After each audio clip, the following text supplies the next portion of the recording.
What's good, guys? It's Mike, aka Buzz Lightyear here. Welcome back to the gun review. This time we're going to be hitting up the L86 LSW, one of the most popular LMGs in the category right now. Everybody's using this LMG, especially since they came out with the new patch, making the LMGs a little bit more dominant than they used to be. So let's go ahead and get into the statistics. Alright, with the accuracy, it's below average. The recoil is moderate. This basically means that you can keep the actual red dot or the iron sights wherever it is you want to point with a little bit of sway, but not very much. Okay, the damage is 40 close to 25 far. The fire rate, 720 rounds per minute.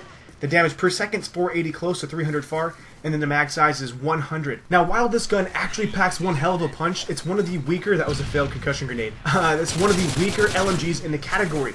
The best thing about this gun is the iron sights are a bit forgiving, so you have a really wide span with the iron sights, so it makes it easier to shoot guys down so you can do some serious damage. Now, in the last couple of weeks, I've been using this gun a lot, and I can honestly say that I've tried a ton of different attachments and proficiencies together. My personal favorite is actually silencer with impact, but you can always go with like red dot and grip with some kick.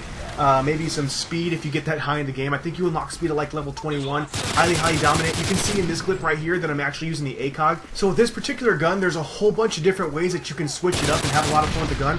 I'm sure like thermal scope and things like that, depending on the playstyle you like to use, is really dominant with this gun as well. So it just depends on the way you're playing. Recommended perks that I like to use with this gun, I always use extreme conditioning or scavenger, I guess you could use if you're trying to go for that, like that Moab. But really I like to use extreme conditioning because this thing slows you down so much. Having extreme conditioning really helps out, you know, that slow running paced style you have when you're using this gun. And then of course, like your middle perks, I would say because of the gun, you might want to use Assassin. I know that's kind of a bitch thing to say, but Assassin's really dominant. Of course, in a lot of these clips, you'll see me using a lot of hardline or maybe quick draw, but Assassin really works well with this gun. And of course, for the third and final perk, I really liked to use Stalker on this gun because of that swaying action. It really helps you sidestep. But of course, if you want to do that sound whoring, dead silence is always really recommended. But I found Stalker on this class to be really dominant.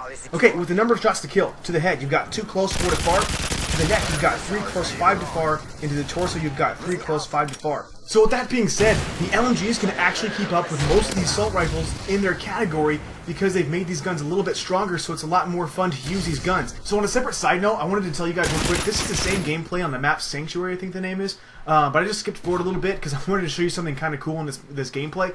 Some guy was hiding perfectly, blended in, my auto aim kept working for me, and I couldn't figure it out, but yeah, the reload time of this gun is actually significantly good. Compared to all the other LMGs, it's actually the fastest in the category. It reloads at 3.2 seconds, so it's really good to have that, especially because you get 100 rounds in the clip. Here's that part. Check it out. So I'll point down here for you. He hid there forever. My auto aim kept working. I'm like, what in the fuck? I could not figure it out.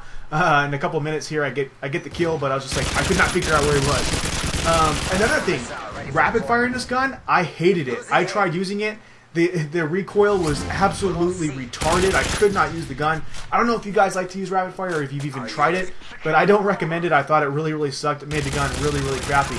Anyways, where do I place the gun? Personally, I place it in first. Now, that's really saying a lot. Now, I'm going to change that up maybe within the next couple of weeks. But as of right now, this is my favorite of the LMG category, mainly because it's just so dominant. I did get a chance to check out the MG36 and the PKP per chain, whatever that thing's called. But I did get a chance to check those two out. I haven't got a chance to check out the MK46 or the M64, but in my personal opinion so far, this is the best of the LMGs. That might change, so that's why I'm not putting it up on the scoreboard yet. When I get to the very end of the video, or the video series, I'll probably let you guys know where I think it is at. Anyways, that is the end of this week's gun review. I hope you guys liked it. If you could, give that like button some love. It helps the video out a lot. Also, if you're new around here, you can always click that subscribe button. I really appreciate it. If you'd like to be a part of next week's gun review series, you can always submit your clip to buzzlightyear2@gmail.com. I'll go ahead and put the link in the description. Anyways, you guys, I'm going to go ahead and get out of here. I hope you're all keeping it real. I'll talk to you soon. Peace!